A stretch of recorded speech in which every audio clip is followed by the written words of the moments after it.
Hartlike goeiemôre, baie welkom ook by ons aanlyn diens en mag jy ook so na waar jy jouself vind, die Here se nabyheid ervaar. Wees gegroet, geliefde, deur die genade en vrede van die drie-enige God wat ons red, wat ons roep en wat ons ook uiteindelik stuur. Wees gegroet en hierdie God is so met ons. Ons reageer op loflied deur lied 203 te sing en ons reageer op die groet van die Here deur so saam dit as 'n loflied te sing.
Kom ons word vir 'n oomblik stil voor die Here en buig ons hoofde in gebed. Stuur o Gees in ons midde en maak ons ontvanklik vir u woord. Help ons om nie net te hoor wat u sê nie, maar om dit ook te leef, sodat die wêreld kan sien en kan glo dat u die redder van die heelal is. Amen. Dit is so lekker om so in koninkrykstyd en hierdie tyd aangevier met die fokus dat die Gees ons in ons gewone lewens ontmoet en ook oproep en uitstuur. En so hoor ons die vanoggend se teksgedeelte is juis so 'n geval van iemand wat met sy gewone lewe besig was en hoe dit ongewoon, buitengewoon, radikaal anders geword het. Ons lees saam daardie roeping van Matteus daar in Matteus 9 en ons lees vanaf vers 9 tot 13. Terwyl Jesus daarvandaan verder gaan, het hy 'n man met die naam Matteus by die tolhuis sien sit en vir hom gesê, volg my. Hy het toe opgestaan en hom gevolg en Jesus het by hom in sy huis gaan eet en baie tollenaars en sondaars het saam met Jesus en sy disippels kom eet. En toe die fariseërs dit sien, vra hulle vir sy disippels, waarom eet julle leermeesters saam met tollenaars en sondaars? Maar Jesus het dit gehoor en gesê, die wat gesond is, het nie 'n dokter nodig nie, maar die wat siek is. Gaan leer wat dit beteken, ek verwag barmhartigheid en nie offers nie. Ek het nie gekom om mense te roep wat op die regte pad is nie, maar sondaars. En dan blaai ons verder, dan lees ons daar vanaf vers 35 oor die groot oes. Jesus het al die dorpe en klein plekkies besoek en hy het die mense in hulle sinagoges geleer en die evangelie van die koninkryk verkondig en elke soort siekte en kwaal gesond gemaak. Toe hy die menigte sien, het hy hulle innig jammer gekry, want hulle was moeg en hulpeloos soos skape wat nie 'n wagter het nie. Hy sê toe vir sy disippels, die oes is groot, maar die arbeiders min. Bid dan die Here aan wie die oes behoort om arbeiders uit te stuur vir sy oes. En Jesus het sy 12 disippels nader geroep en hulle mag gegee om bose geeste uit te dryf en om elke soort siekte en kwaal gesond te maak. Die name van die 12 apostels was in die eerste plek Simon, wat ook Petrus genoem word, en sy broer Andreas, Jakobus seun van Zebedeus en sy broer Johannes, Philippus en Bartolomeus, Thomas en Matteus die tollenaar, Jakobus seun van Alfeus en Thaddeus, Simon die fanatikus en Judas Iskariot wat Jesus verraai het. Jesus het hierdie 12 uitgestuur en die volgende opdragte aan hulle gegee. Moenie met 'n pad na die heidene nasies toe afdraai nie en moenie in 'n dorp van die Samaritane ingaan nie. Gaan liewer na die verlore skape van die volk Israel toe. Gaan verkondig die koninkryk van die hemel het naby gekom. Maak siekes gesond, wek dooies op, reinig die melaatses en dryf duiwels uit. Julle het dit nie verniet ontvang, gee dit ook verniet. Moenie vir goud of silwer of koper in julle beursie sorg nie en moenie vir die pad 'n reissak aanskaf of nog 'n kledingstuk of skoene of 'n stok nie. 'n Arbeider is tog geregtig op sy loon of op sy onderhoud eerder. As jy in 'n stad of dorp kom, stel dan vas by wie jy daar kan tuis gaan en bly by hulle totdat jy die reis voortsit. Aangrypende teks in 'n gedeelte as 'n mens dalk 'n fokus dalk kon uithaal daar in hoofstuk 9 in vers 13. Ek verwag barmhartigheid en nie offers nie, en ek het nie gekom om mense te roep wat op die regte pad is nie, maar sondaars. Of die wat gesond is, het nie 'n dokter nodig nie, maar die wat siek is. En dan later hier in vers 36, dan hoor jy, toe Jesus die menigte sien, het hy hulle innig jammer gekry, want hulle was moeg en hulpelose skape, wat nie 'n wagter het nie. So in een sin, of in 'n paar woorde, volg my, verander Matteus se hele lewe. Jesus was toevallig van een pad op pad na 'n ander. Ja, daar is iets diep in hierdie verhaal. Jesus wat sien Matteus wat by hierdie tolhuis sit.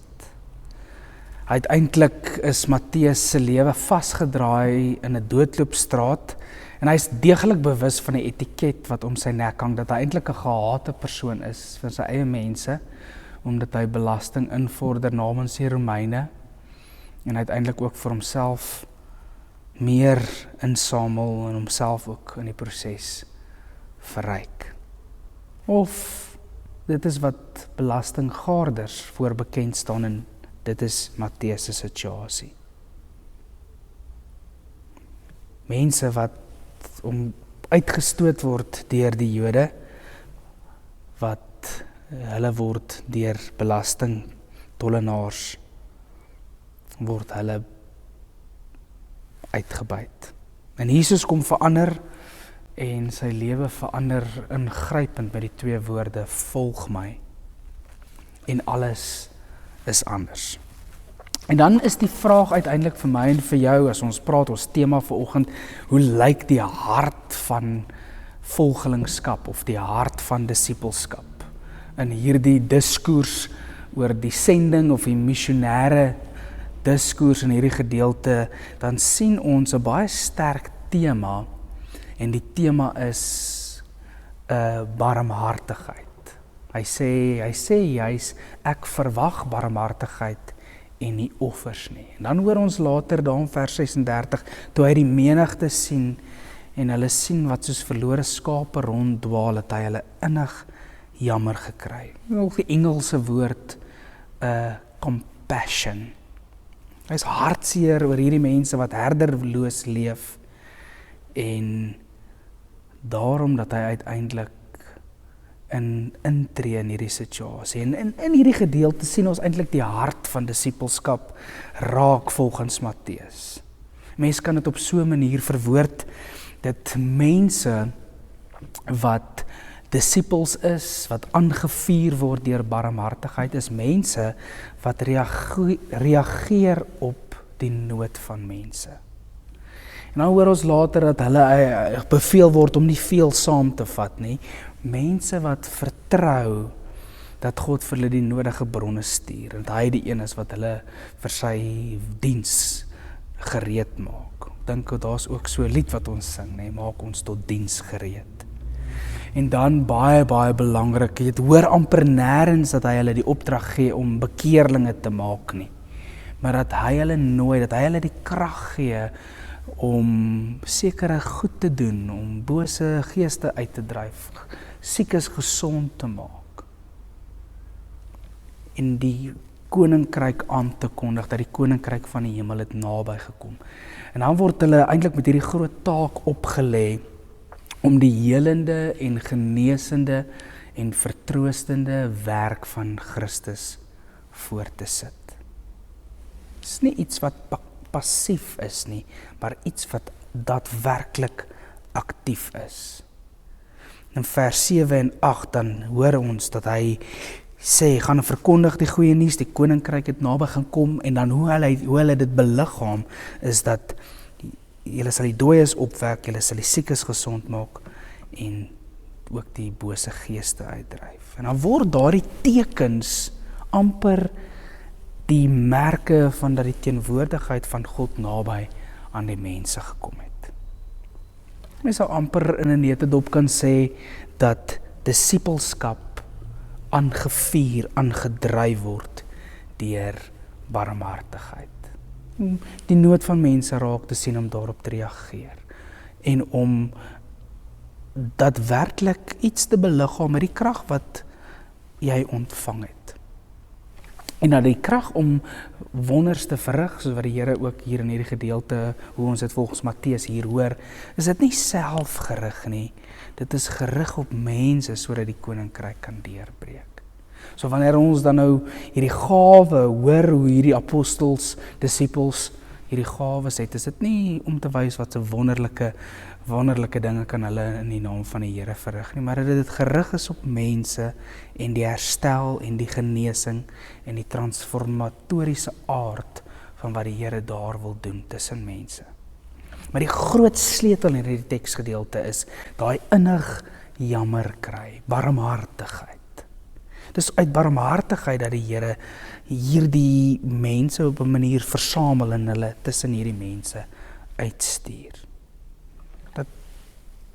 Dat die woord splagnitsomai is 'n gedeelte, woord wat ons ook leer ken daar in Lukas 15, as ons hoor van die barmhartige Samaritaan.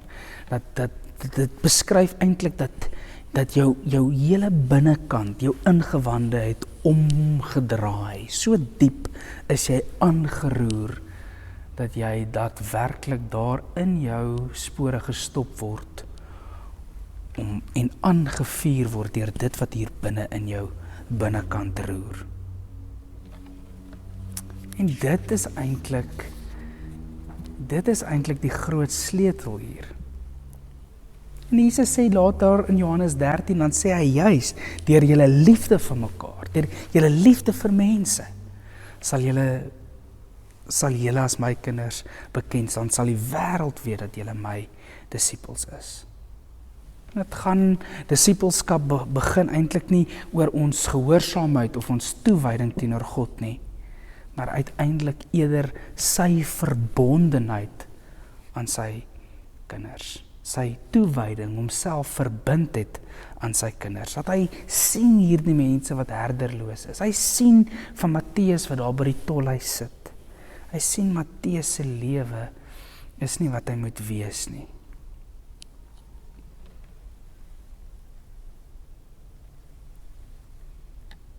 Hy beweeg deur hierdie dorp en hy maak mense gesond en hy leer hulle en hy is deur die menigte, hoor ons, deur die menigte is hy aangeraak. Hy sien dat hulle hulpeloos en herdeloos is en dat dit amper die lei tot die uitstuur van die 12, sodat hulle iets van hierdie helende aard en genesende werk van Christus kan voortsit. Hierdie selfde klomp mense wat die Here so sien, wat hy sê doelbewus in die gedeelte, moenie na die Samaritane toe afdraai nie, maar na die verlore skape van Israel. Die eie mense wat deur die owerstes uiteindelik as vervangbare objekte beskou word. As ons bietjie terugdink wat het ons in Pinkster vir mekaar gesê, dat hierdie mense wat belas is, as ons met die saligsprekinge besig was. Mense wat in die grond in gewerk word. Mense wat deur die wat in mag is, baie maklik vervang word. Wat mens maklik van ontslae kan raak. Totaal weerloos, dat hulle nie eintlik die beskerming en leiding van mense geniet nie. Van leierskap van owerstes geniet nie. En dit is amper die hele wese en die aard in Jesus se koninkryk. As ons 'n leier wil wees, dan moet mens met hierdie aangevuurde barmhartigheid en aksie, dit is hoe jy 'n leier is. Nou dink byvoorbeeld in Johannes 13, as Jesus die disippels se voete was, of in Filippense 2, as hy homself leeg maak. Amper hierdie absolute blik op wat dit is, hoe Christus wil hê dat sy disippels sy liefde aan mense in hierdie wêreld bekend maak. Die vraag is, hoe sal dit lyk as ons gemeenskap vol sulke leiers is? Twee verskillende leierskapsdefinisies wat ons in die wêreld aantref. Binne in die koninkryk van God, binne in disippelskap en volgelingskap van Christus, is die hart daarvan, dat dit jou diep aanroer, dat jy daardeur beweeg word. Dink weer aan die Griekse woord, splagnitzomai. Soveel so dat jou ingewande omgekeer word, so diep is jy deur mense en hulle omstandighede en hulle behoeftes en hulle nood aangeraak. Baie interessant, hy sê die leierskap, daar is amper hierdie leierskapsvakuum. Hy sê die oes is groot, maar die arbeiders is min. Dit is nie noodwendig dat die syfers of die nommers min is nie, maar die tipe mense wat op so 'n wyse gewillig is om diens en leiers te wees, wat in hierdie tipe werk instap, hulle is baie skaars. Hoe verander dit ons as ons die opdrag ontvang, dat ons verlore was, as ons na Matteus se verhaal kyk? Hy was totaal en al, daar's 'n skildery van Caravaggio wat dit baie mooi uitbeeld, waar die belastinggaarders, die tollenaars om 'n tafel sit, en Matteus is een van hulle, en Jesus roep hom van daai tafel af, en jy kan sien die ander se oë is vasgekluister op die geldstukke. Dat jy eintlik deur Christus raak gesien word dat jy nie op die regte plek is nie. Hierdie is nie jou finale bestemming nie, Matteus. Hy Here dit ook sien. Dat hy uiteindelik vir Matteus gebruik om mense wat hulpeloos is, om vir hulle te dien en vir hulle as leier ook so tot diens te stel. Hulle word geroep om as leiers op te tree vir mense en hy by uitstek deur barmhartigheid. Hierdie werk wat Christus hulle heen roep is diep herstellend en genesend. Die Heilige Gees maak van ons priesters, hy maak van ons disippels, mense wat soos Jesus omgee en ander dien. Mense amper kon sê dat disippelskap gaan oor omgee, dat daar hart en passie en omgee splag niet somai in ons werk sal wees. Dat ons nie net dit gaan om die waarheid van die evangelie reg te hoor en dit reg te verstaan en reg daaroor te praat nie. Ons kan 'n groot game praat, het my afrigter altyd gesê, maar is een ding om 'n groot game te praat en 'n ander een om 'n groot game te speel. Ek onthou dit toe ek op skool was en ons afrigters het ons so moed ingepraat of ons eintlik so gewaarsku dat ons eerder stil moet wees en die praatwerk op die veld moet doen. So die praatwerk lê eintlik, the proof of the pudding is in the eating. Dat het gaan oor, Christus het sy lewe nie vir waarhede gegee nie, maar hy het gesterf vir mense, vir werklike mense, omdat hy vir hulle omgee en hulle wou red. Miskien kan ons dalk oor hierdie gedagte nadink, as ons priesters of disippels wil wees, moet ons leer om oor mense te dink en te voel, soos Jesus oor hulle dink en voel.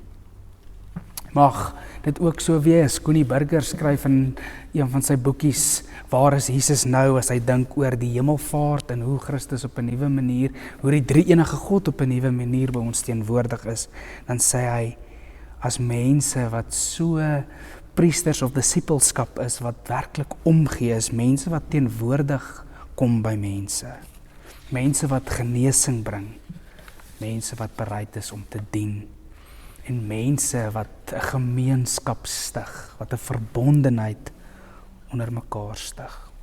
Disippelskap, die dryfveer is barmhartigheid, diep, innig jammer gekry, mense wat reageer op die nood van ander, vertrou dat die Here vir ons voorsien om die werk te doen met die nodige bronne, en om die helende en genesende werk van Christus op hierdie aarde voor te sit. En mag ek en jy deur sy Gees in staat gestel word om dit ook te doen. Kom ons bid saam. Wonderlike Here, dankie vir u goedheid en u liefde, en dankie dat u ons ook as instrumente gebruik, maar Here, dat u ons nog ver gesien het, daar waar ons soos Matteus nog verlore was, waar u ons weggebring het, weggeroep het, om te kom sit en te kom deel hê aan u werk op aarde. Ons bid en ons eer u vir u goedheid en u liefde. Amen. Ons sing 'n wonderlike lied 524, om te antwoord op die Here se woord ook vanoggend.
Geliefdes, ontvang die seën van die Here en gaan leef in sy liefde. Gaan vanoggend hier vandaan en soos jy vanoggend ontvang het, gee.